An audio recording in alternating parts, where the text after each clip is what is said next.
బాలయ్య బాబు ఇలా చేస్తాడని నేను అస్సలు అనుకోలేదు గైస్. మరి బాలయ్య బాబు ఏంటి ఇంత మంచోడా? బాలయ్య బాబు చేసిన పని మీకు ఖచ్చితంగా షాక్ గురి చేస్తుంది గైస్. బాలయ్య బాబు మంచోడు అనుకున్నా కానీ ఇంత మంచోడని నేను అస్సలు అనుకోలేదు గైస్. మరి ఎక్కువ మంచితనం అనిపించింది, కానీ ఆయన మంచితనం ఇప్పుడు ఇంకొక సినిమాకి ప్లస్ కాబోతుంది. అదేంటో మాట్లాడుకుందాం. వెల్కమ్ టు అవర్ ఛానల్, నేను మీ విష్ణు చరణ్. గైస్, ఈ వీడియో చూసినప్పుడు మీకు ఎక్కడ నచ్చినా కూడా వీడియోని లైక్ చేయండి, అలాగే జై బాలయ్య అని కామెంట్ చేయండి. నేను చెప్పినా చెప్పకపోయినా మీరు జై బాలయ్య అని కామెంట్ చేస్తారు, ఎందుకంటే ఈ వీడియో అంత బాగుంటుంది బాలయ్య బాబు ఫ్యాన్స్కి ఎస్పెషల్గా. సో సినీ అభిమానులు కూడా ఈ వీడియో ఖచ్చితంగా నచ్చుద్ది. సో బాలయ్య బాబు బంగారం అని ఎక్కువ కామెంట్లు వస్తాయా, లేక జై బాలయ్య అని ఎక్కువ కామెంట్లు వస్తాయని చెక్ చేద్దాం. సో జై బాలయ్యకి మించి బాలయ్య బాబు బంగారం అనే కామెంట్లు ఎక్కువ వస్తాయి అనుకుంటున్నా, ఎందుకంటే బాలయ్య బాబు గారు చేసిన పని అంత మంచి పని. సో గైస్, ఇప్పుడు సంక్రాంతి అంటే మీకు ఏం గుర్తొస్తుంది? సినిమాలు. కాకపోతే ప్రతి సంక్రాంతి కూడా బాలయ్య బాబు సినిమాలు వస్తూ ఉంటాయి.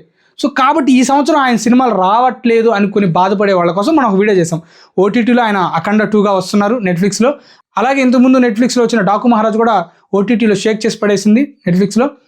అలాగే జననాయకన్ సినిమా కూడా భగవంత్ కేసరి రీమేక్ కాబట్టి ఇప్పుడు అది అమెజాన్ ప్రైమ్లో ట్రెండింగ్గా ఉంది తమిళనాడులో. మీరు కావాలంటే ఒకసారి చెక్ చేసుకోవచ్చు. ఇలా ఉన్నాయి ఆయన సినిమాలు వస్తున్నాయి అనుకునే లోపలే ఇప్పుడు బాలయ్య బాబు గారి సినిమా రాకపోయినా ఆయన టైటిల్తో ఉన్న సినిమా ఒకటి వస్తుంది. ఇన్ఫ్యాక్ట్ ఇప్పుడు సంక్రాంతికి వచ్చే సినిమాలు అన్నింటిలో నా ఫేవరెట్ సినిమా ఏదైనా ఉందంటే అదే. ఆ సినిమా పేరే నారీ నారీ నడుము మురారి. ఇది బాలయ్య బాబు గారి టైటిల్. ఇది మీ అందరికీ తెలిసే ఉంటుంది. ఇంతకుముందు ఇదే టైటిల్తో బాలయ్య బాబు గారు కొట్టేశారు ఆ సినిమా. ఇప్పుడు కూడా కల్ట్ క్లాసిక్ ఆ సినిమా. ఫ్యామిలీ ఆడియన్స్కి కానీ అప్పుడు ఆ సినిమాలో యాక్టింగ్ కానీ, ఇద్దరు హీరోయిన్ల మధ్య బాలయ్య బాబు గారు చేసే కామెడీ కానీ ఇవన్నీ కూడా మనకు బీభత్సంగా నచ్చుతాయి. ఇప్పుడు అది బాలయ్య బాబు గారు టైటిల్. సో ఆ టైటిల్ గురించి ప్రొడ్యూసర్ అనిల్ సుంకర గారు అడిగారంట బాలయ్య బాబు గారిని. బాలయ్య బాబు గారు ఈ టైటిల్ మేము పెట్టుకోవచ్చా ఈ సినిమాకి, ఇది యాప్ట్ అయ్యేలాగుంది అంటే, సినిమా వచ్చి చాలా రోజులు అయింది, ఏముంది పెట్టుకోండి మీకు కలిసి వస్తుందంటే అంతకంటే ఆనందం అన్నాడంట. బట్ అదే ఇంకొకళ్ళు అయితే ఇలా ఒప్పుకుంటారు అంత ఈజీగా. బట్ ఏదో కాపీ రైట్ చేయడమో ఒకళ్ళు అడగకుండా చేస్తుంటే లేదు లేదు నా టైటిల్ నాకే ఉండాలి అని అంటారు. సో ఇట్లాగా బాలయ్య బాబు ఏదైనా ఓపెన్ మైండెడ్ ఉంటాడు గైస్. అందుకే ఆయన అంటే ఇష్టం నాకు. అలాగే ఆయన ఏదైతే ఆయన సినిమాలతో పాటు సినిమాలు ఆయన మీరు చూస్తుంటారు, ఎప్పుడైనా ఎవరైనా డైరెక్ట్గా ఉండేవాళ్ళే మంచి మనసున్న వాళ్ళు. అలా అని చెప్పి నేను ఇంకొకరిని ఎవరిని కూడా ఇక్కడ బ్యాడ్ చేయట్లేదు, ఎందుకంటే ఎవరి ఒపీనియన్ వాళ్ళది. బట్ మిగతా వాళ్ళు కూడా ఇంకొక విషయంలో మంచోళ్ళు ఉంటారు. నేను బాలయ్య బాబు మంచోడు అనగానే మిగతా వాళ్ళందరూ చెడ్డలు అనే కాదు. సో అది కూడా మీరు తీసుకోవాలి ఫస్ట్ ఆఫ్ ఆల్, ఎందుకంటే ఇండస్ట్రీ మొత్తం కూడా ఎంతో కొంత మంచి ఉంటుంది, ఎంతో కొంత చెడ్డు ఉంటుంది. ఇక బాలయ్య బాబు గారి పాయింట్ కాబట్టి ఇది బాలయ్య బాబు గారి ఫ్యాన్స్ని ఇట కొట్టేది అట కొట్టేది చూపిస్తూ ఉంటారు. అది పై వరకే గైస్, అది ఆయనకున్న ఎమోషన్ అది చూపిస్తారు.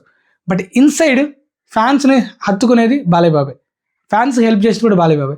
ఇన్ఫ్యాక్ట్ ఇప్పుడు శర్వానంద్ గారు నారీ నారీ నడుము మురారి వస్తుంటే దానికి ఆయన టైటిల్ ఇచ్చారు. దీని గురించి అనిల్ సుంకర గారు రీసెంట్గా ఒక ఇంటర్వ్యూలో చెప్పారు. బాలయ్య బాబు గారిని అడిగాం, ఏముంది సినిమా ఎప్పుడో వచ్చింది కదా మీకు యూజ్ అవుతుంది పెట్టేసుకోండి అన్నారు అంతే. ఇప్పుడు ఆ టైటిల్ ఈ సినిమాకి ప్లస్ అవుద్ది. అసలు ఇంతకీ నారీ నారీ నడుము మురారి నా ఫేవరెట్ ఎందుకు తెలుసు? ఈ movie director guys Ram Abbaraju, పేరు గుర్తుపెట్టుకోండి. సామాజ వర్గమన అని ఒక సినిమా వచ్చింది శ్రీ విష్ణు గారిది. ఆ సినిమా చూస్తే హెల్తీ కామెడీ, నరేష్ గారి కామెడీకి బీభత్సమైన ఫ్యాన్స్, శ్రీ విష్ణు గారి కామెడీ కూడా అదిరిపోద్ది మూవీలో. ఇప్పుడు అదే డైరెక్టర్ కాంబినేషన్లో శర్వానంద్ గారు వస్తున్నారు. జనవరి 14న సాయంత్రం నుంచి ప్రీమియర్స్ మొదలైపోతాయి. సో జనవరి 15 నుంచి ఫుల్ రన్ అవుతుంది సినిమా. నేను రీసెంట్గా రామ్ అబ్బరాజు గారిని కూడా కలిస్తే ఆయన అన్నారు ఎంతకు మించి ఉంటుంది, సామాజ వర్గం నాకు మించి ఉంటుంది అని చెప్పారు. బట్ సామాజ వర్గం నాకు ఈక్వల్గా ఉన్నా చాలు, ఫ్యామిలీ ఆడియన్స్ బ్రహ్మరథం పట్టేస్తారు. ఇన్ఫ్యాక్ట్ మనలాంటి వాళ్ళు కూడా చూసుకొని నవ్వుకోవచ్చు. సామాజ వర్గం మీకు తెలుసు కదా, ఇంకెందుకు నేను ఆ సినిమా గురించి అంత చెప్పడం కూడా. బట్ నారీ నారీ నడుము మురారి కూడా అంత హిట్ అవుతుందా లేదని చూడాలి. బట్ నాకు ఉన్న ట్రైలర్స్లో అన్నింటిలో కూడా కాన్సెప్ట్ పరంగా అదే నచ్చింది గైస్. ఆబ్వియస్గా నాకు దాంట్లో ఏం లేదు, మిగతా మూవీస్ అన్ని కూడా నచ్చాయి. బట్ ఇది ఒక మెట్టెక్కుంది, నారీ నారీ నడుము మురారి. సో ఈ మూవీ ప్రతి మూవీ కూడా మనం పాజిటివ్గా చెప్తాం, నెగిటివ్స్ చెప్తాం. ఫస్ట్ పాజిటివ్ చెప్పి తర్వాత నెగిటివ్స్ చెప్తాం. ఆ రివ్యూస్ కావాలి మీరు చూడాలనుకున్నా కూడా ఛానల్ని లైక్ చేసి సబ్స్క్రైబ్ చేసి పెట్టుకోండి. సో బాలయ్య బాబు గారి సినిమా రావట్లేదు అనుకున్నాను, మనకు ఓటీటీలోనే కదా, ఆయన టైటిల్తో వచ్చే సినిమా కూడా వస్తుంది. సో బాలయ్య ఫ్యాన్స్ ఈ సినిమాకి బాగా ఆదరిస్తారా లేదా అనేది కూడా మనం చూడాలి. బట్ కంటెంట్ ఉంటే ఏ సినిమానైనా మనం ఆదరించేస్తాం. సో ఇది గైస్, బాలయ్య బాబు గారు గొప్ప మనసు, టైటిల్ ఇచ్చేశారు నారీ నారీ నడుము మురారి. సో శర్వానంద్ గారికి బాలయ్య బాబు గారు కూడా మీరు అన్స్టాపబుల్ చూస్తుంటే దాంట్లో వాళ్ళిద్దరు బాండ్ కూడా మీరు చూసుంటారు. సో ఆ బాండ్ ప్రకారం కూడా ఇచ్చుంటారు. బట్ బాలయ్య బాబు గురించి మనకు తెలిసిందే, ఇంకా ఎక్కువ మనం చెప్పుకోవాల్సిన అవసరం లేదు. ఇన్ఫ్యాక్ట్ వీడియో మీకు నచ్చుంటే ఖచ్చితంగా జై బాలయ్య అని కామెంట్ చేస్తారా, బాలయ్య బాబు మంచి మనసు, బాలయ్య బాబు బంగారం అని కామెంట్ చేస్తారా? ఏ కామెంట్స్ ఎక్కువ వస్తాయి అనేది చూద్దాం. ప్రతి కామెంట్స్ గురించి కూడా మనం డిస్కస్ చేసుకుందాం. సో వీడియో లైక్ చేయండి, ఛానల్ని సబ్స్క్రైబ్ చేసుకోవడం మనకు మర్చిపోవద్దు. సో సబ్స్క్రైబ్ అనేది మర్చిపోవద్దు. బెల్ బటన్ కూడా యాక్టివేట్ చేశారు కదా, చేసి ఉంటారు. So happy. సో మరొక మంచి వీడియోతో కలుద్దాం, అంతవరకు ఉంటాను, బాయ్, థ్యాంక్స్.